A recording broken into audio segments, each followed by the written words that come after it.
అన్నా సెల్ఫీ వచ్చా పక్కన రావు అక్క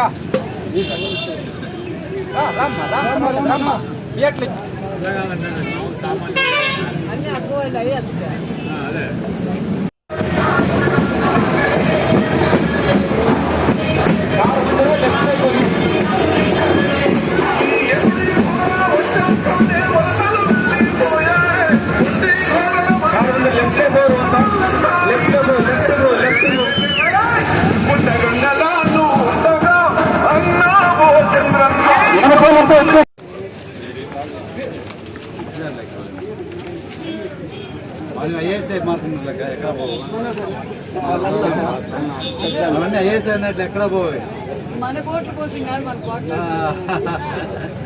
మనమే బాబు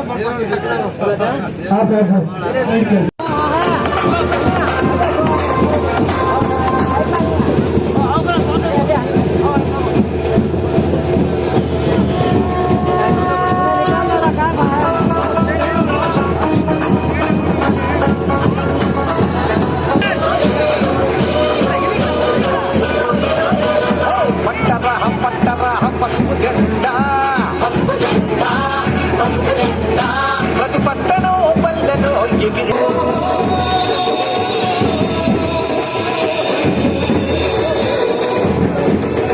ఎగిరి సైకిల్ పై జెండా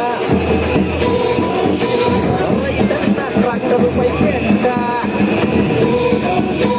సామాన్యుడు ఆటో పై జెండా అరే బస్ మీద జెండా ఊరి గుడిసెపై జెండా పెంకుటింటిపై జెండా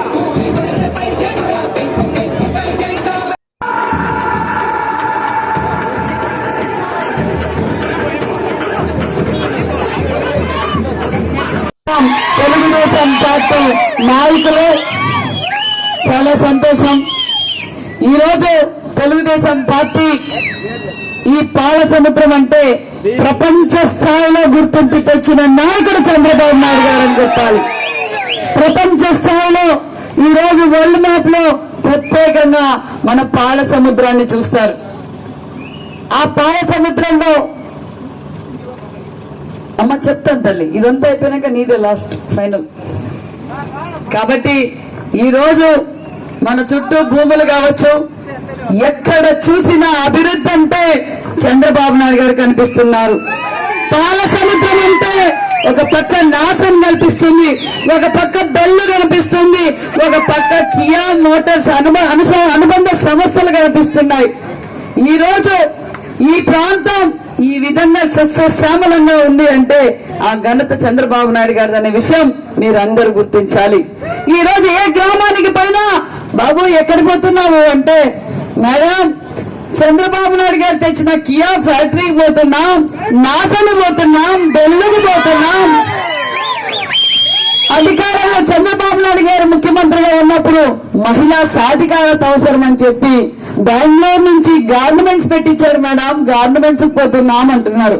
అంటే అది చంద్రబాబు నాయుడు గారు విజనరీ అంటే అది అని కూడా నేను సభాముఖంగా తెలియజేస్తున్నాం. ఈ రోజు బెంగళూరులో అయినా భూములు కొనొచ్చేమో, బాంబేలో అయినా కొనొచ్చేమో, హైదరాబాద్ లో అయినా కొనొచ్చేమో, మన ప్రాంతంలో భూములు కొనాలి అంటేనే ఒక అమ్మో అక్కడ పోతే భూములు కొనగలమా అంటున్నారంటే ఆ ఘనత చంద్రబాబు నాయుడు గారితో కాదా అవునా మీరే చెప్పండి. మరి ఒక్క ఛాన్స్ అని చెప్పిన జగన్మోహన్ రెడ్డి గారు ఏమైనా చేశారా? మీ గ్రామానికి గాని, ఈ రాష్ట్రానికి గాని, ఈ జిల్లాకు గాని ఏమైనా చేశారా? ఒక్కసారి ఆలోచించండి. మనల్ని అప్పుల పాలు చేశారా?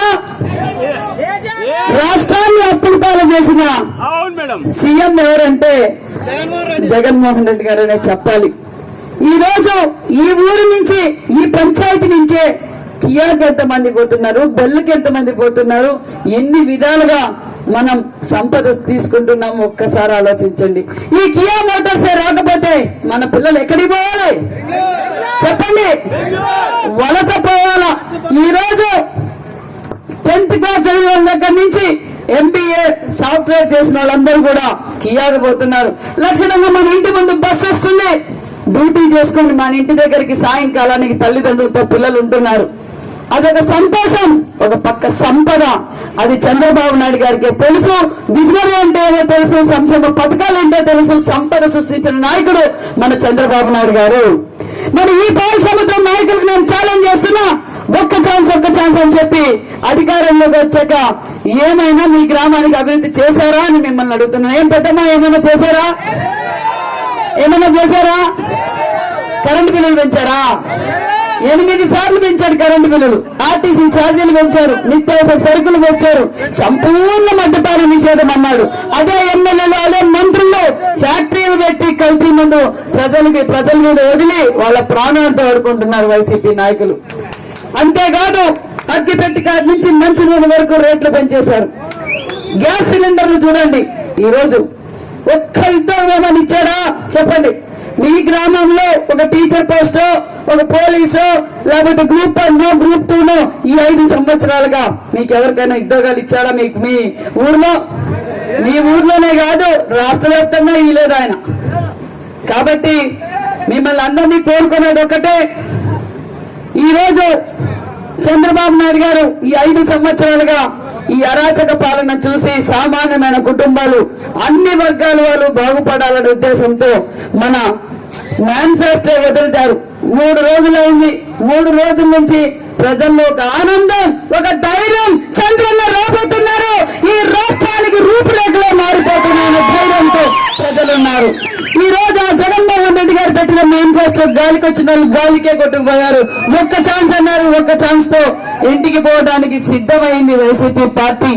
కాబట్టి నేను తెలియజేసేది ఒక్కటే, తెలుగుదేశం, జనసేన, బీజేపీ ఉమ్మడి ప్రభుత్వాన్ని మనం ఫామ్ చేయబోతున్నాం. మనం ప్రజల్లోకి ప్రతి ఇంటికి ఈ సంక్షేమ పథకాలు మనం ఇవ్వబోతున్నామని కూడా మీకు అందరికీ తెలియజేస్తున్నాం. ఎందుకంటే ఈ రోజు ప్రతి దీపం పథకం పెట్టింది చంద్రబాబు నాయుడు గారు, డాక్రా పెట్టింది చంద్రబాబు నాయుడు గారు. అందుకే మళ్ళీ నా మహిళలు, నా అక్క చెల్లెళ్ళు ఇబ్బంది పడకూడదని మళ్ళీ చంద్రన్న 3 సిలిండర్లు ఉచితంగా ఇవ్వబోతున్నారు చంద్రబాబు నాయుడు గారు. ఇంటికి సంవత్సరానికి 3 సిలిండర్లు ఇవ్వబోతున్నారు. అంతేకాదు 18 సంవత్సరాలు నిండిన ప్రతి మహిళకు 1500 రూపాయలు ఇవ్వబోతున్నారు. ఒక్కొక్కరికి 1500, ఇద్దరుంటే 1500, 3000, ముగ్గురుంటే 4,500. మరి ఆ రోజు అమ్మఒడి అని చెప్పిన జగన్మోహన్ రెడ్డి ఒక్కరికి ఇచ్చారా? ఇంట్లో ఎంత మందికి ఉంటే అంతమందికి ఇస్తానన్నాడా లేదా తల్లి? అన్నాడమ్మా? మరి ఇచ్చారా తల్లి? అందుకే గతంలో కూడా మనం ఫీజు రీయింబర్స్మెంట్ ఇచ్చాం. కానీ ఇప్పుడు మళ్ళీ మన చంద్రబాబు నాయుడు గారు తల్లి దీవెన కింద ఒక్కొక్కరికి 15,000, ఒక్కరుంటే 15,000, ఇద్దరుంటే 30,000, నలుగురున్నా కూడా 60,000 రూపాయలు ఇవ్వబోతున్నారు మన చంద్రబాబు నాయుడు గారు. అంతేకాదు 200 ఉన్న పెన్షన్ ని 2,000 చేసిన ఘనత చంద్రబాబు నాయుడు గారి పెన్షన్ 3,000 ఇస్తానని చెప్పి 5 ఏళ్లకు 3,000 ఇచ్చిన అసమర్థత, చేతగాని ముఖ్యమంత్రి ఎవరంటే జగన్మోహన్ రెడ్డి గారు. కానీ మన చంద్రన్న ఈ నెల నుంచే 4,000తో పెన్షన్ ఇవ్వబోతున్నారు. ఈ 3 నెలలు కూడా కలిపి 7,000 రూపాయలు జూలై 1వ తారీఖున ఇంటి వెంటగా ఇవ్వబోతున్నారు మన చంద్రబాబు నాయుడు గారు. రైతన్నల కోసం పెద్దపీట వేసిన పార్టీ మన తెలుగుదేశం పార్టీ. ఈ రోజు రైతుల పరిస్థితి, గిట్టుబాటు ధరలు లేవు, నాణ్యతమైన విత్తనాలు లేవు, ఎరువులు కూడా లేవు, రేట్లేమో పెంచేశారు. అందుకే రైతన్నలకు పెట్టుబడి ఆసరాగా ఒక్క పాస్బుక్ కి సంవత్సరానికి 20,000 రూపాయలు ఇస్తున్నాం మన చంద్రబాబు నాయుడు గారు. 20 లక్షల ఉద్యోగాలు ఇవ్వబోతున్నాం, 3,000 రూపాయలు నిరుద్యోగ భృతి ఇవ్వబోతున్నాం. చంద్రబాబు నాయుడు గారు అప్పుడే చంద్రబాబు నాయుడు గారు ఇంటి దగ్గర విదేశీయులు క్యూ కట్టారంట. సార్ మేము ఫ్యాక్టరీలు పెడతాం సార్, ఆంధ్రప్రదేశ్ లో మీరు ముఖ్యమంత్రిగా అయితే ఫ్యాక్టరీలు పెడతాం సార్ అని అప్పుడే బెంచ్ కార్లు లైన్ గా నిలబెడుతున్నాయంట. అది చంద్రబాబు నాయుడు గారి విజనరీ అంటే. ఇంకా మనకు పరిశ్రమలు వస్తాయి, మన పిల్లలకు ఉపాధి జరుగుతుంది, మన ప్రాంతం అభివృద్ధి జరుగుతుంది. కాబట్టి మీరందరూ గుర్తుంచుకోవాల్సింది ఒకటే, అప్పుడప్పుడు వలస పక్షులు వస్తూ ఉంటారు. వైసీపీలో వస్తూ ఉన్నారా? వచ్చారా? పోయారా? మళ్ళీ వచ్చారు. 5 సంవత్సరాల్లో ఏం అభివృద్ధి జరిగారప్ప అంటే, ఏం అభివృద్ధి జరిగారంటే 2019లో ఇన్కమ్ ట్యాక్స్ అసిసి కూడా లేని వాళ్ళు ఈ రోజు 1,000 కోట్లకు ఎరిగిపోయారు వైసీపీ నాయకులు. అందుకే ఎక్కడ చూసినా ఇసుక కనపడలేదంట. ఏమైందబ్బా మన ఎట్లా ఇసుక అంటే కళ్యాణ దుర్గంలో బంగారాన దొరుకుతుందేమో కానీ ఇసుక కనపడడం లేదంట. ఏమి అంటే అంత ఉషాన్ని కోల్పోయిందంట. బెంగళూరు బెంగళూరు బెంగళూరు, కళ్యాణ దుర్గం టు బెంగళూరు, బెంగళూరు టు కళ్యాణ దుర్గం కంటైనర్లు దొరుకుతున్నాయి, తిప్పలు దొరుకుతున్నాయి. కాబట్టి నేను తెలియజేసేది ఒకటే, మీ పిల్లల భవిష్యత్తు బాగుండాలన్నా, రాష్ట్ర భవిష్యత్తు బాగుండాలన్నా, మన ప్రాంతం బాగుండాలన్నా మళ్ళీ మనకి చంద్రబాబు నాయుడు గారు ముఖ్యమంత్రి కావాలి. ఆయన పెట్టిన ఎమ్మెల్యే అభ్యర్థి మీ సైతమ్మ ఎమ్మెల్యేగా గెలిపించుకోవాలి. అదే విధంగా మన పార్లమెంట్ అభ్యర్థిగా పార్థసారథి గారికి ఓటేసి వేయించి గెలిపించవలసిందిగా కూడా కోరుకుంటున్నాను. కాబట్టి అమ్మ, ఇక్కడ సత్యమ్మ గుడి ప్రాబ్లం ఉంది. గతంలో తెలుగుదేశం ప్రభుత్వంలో నెమ్మలకిష్టప్ప గారు, పార్థసారథి గారు దానికి డబ్బులు ఇచ్చాం, ఇప్పుడు ఆగిపోయింది. 5 సంవత్సరాలుగా కూడా సత్యమ్మ గుడి కూడా చేయలేదా తల్లి? అడగలేదా మీరు?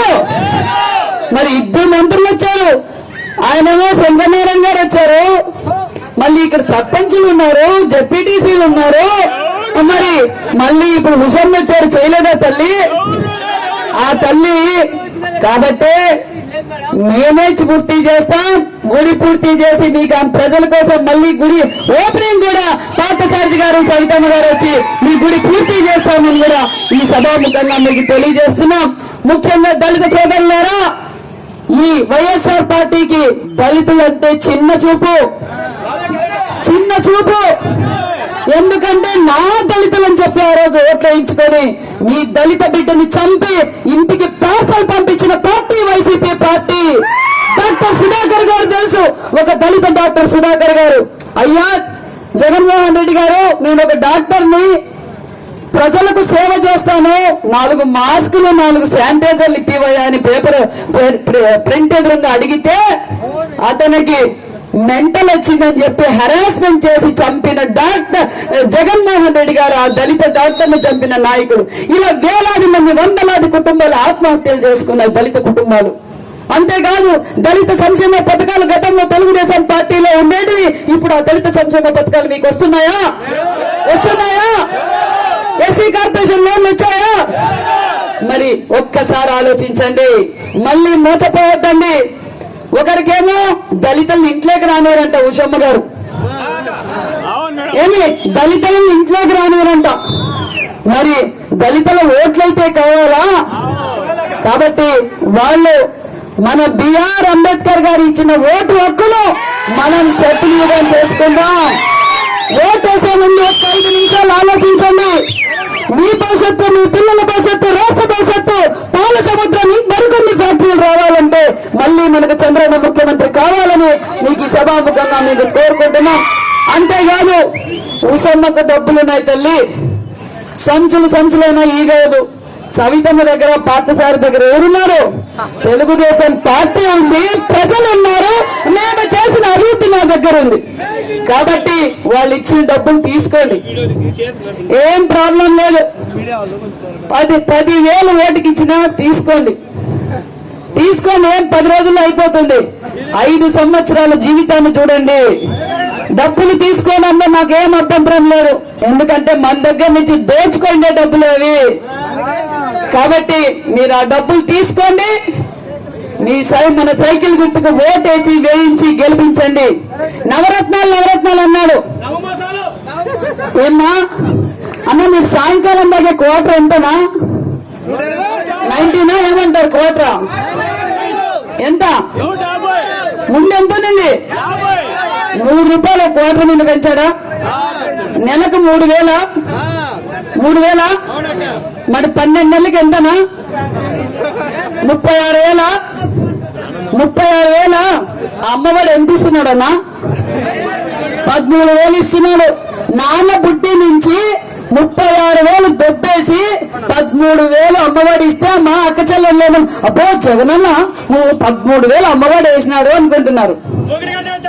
ఏమి 23,000 ఎక్కడికి పోయింది?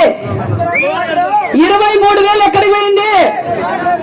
జగనన్న జాబిలోకి పోయింది తల్లి. కాబట్టి ఇది ఒక్క మందులోనే ఇలా ఎన్ని విధాలుగా రాష్ట్రాన్ని దోచుకుంటున్నారో ఒక్కసారి ఆలోచించండి.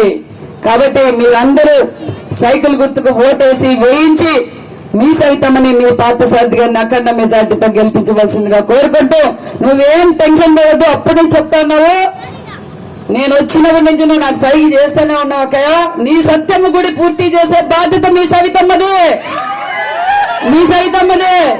ఈ ఊరు అనువనువు అభివృద్ధి జరిగిందంటే అది తెలుగుదేశం పార్టీ, మళ్ళీ జరగబోయేది కూడా తెలుగుదేశం పార్టీ. మీ గుడికి ఓపెనింగ్ కూడా వస్తా. ఇంకేం చాలా. జై తెలుగుదేశం.